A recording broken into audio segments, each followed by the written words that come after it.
And there have been other developments in Indonesian politics as we go to where tonight, with the president flagging his intention to move the capital from the main island of Java.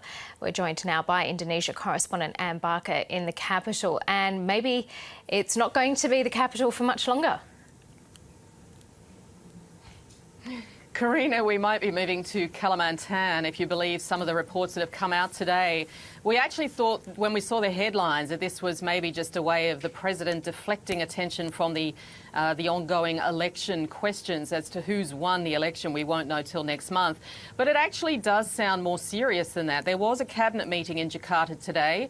The planning minister, Bambang Brojonegoro, came out afterwards and said that Joko Widodo does favour moving the capital not just outside Jakarta but outside Java. And it is something that he's talked about before. It's something that previous presidents have talked about before, as far back as Sukarno in the 1950s. And there is a suggestion that because Jakarta is so congested, it's so crowded, there are 10 million people who live in Jakarta and probably 25 million in Greater Jakarta. And even during the election campaign, President Widodo did say that he wants to move development beyond Java because of the 265 million people who live in Indonesia. Fully half of them, maybe more, live in Java. It is, I think, the most populated island in the world.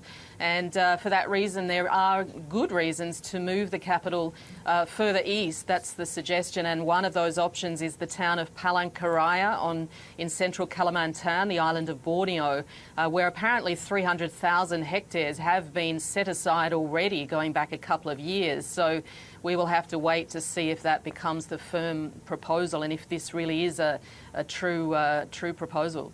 And this is something other countries have done, moved their capital out of their biggest city. I wonder how the Javanese are reacting and what the ultimate aim is here.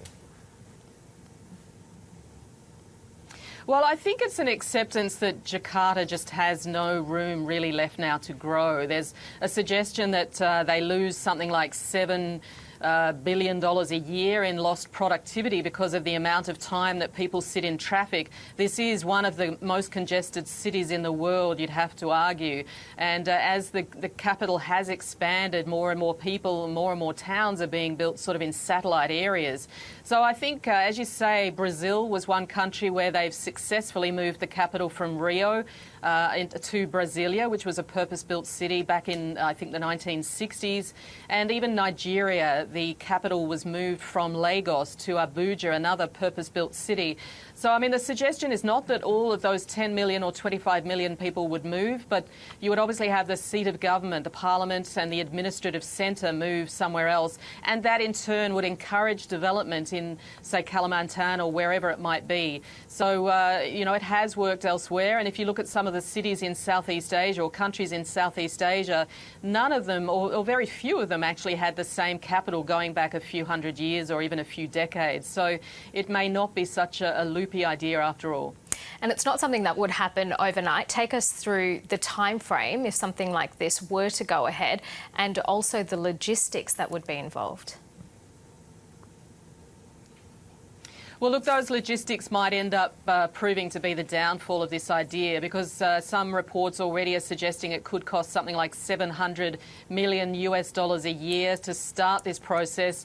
The suggestion now is that it could take at least 10 years. So, you know, there would be massive logistical issues involved in building a new parliament, building new offices in a place like Kalimantan. There would still be an enormous amount of people that would perhaps have to move, and not to mention the infrastructure and the transport that would have to go alongside that. So, you know, whether those things would be put in place first before this move could be done, whether they would obviously come second as a city like Palangkaraya grows to accommodate that sort of political capital, no one knows. The president has apparently asked the finance department in Indonesia to put together a proper financial proposal. That's not been done before, even though this has been discussed many times over recent years. So I think that will be the next step, is to see how the finance department puts together that plan, how much it will cost and whether it really is feasible or whether there'll be more money spent than it's worth.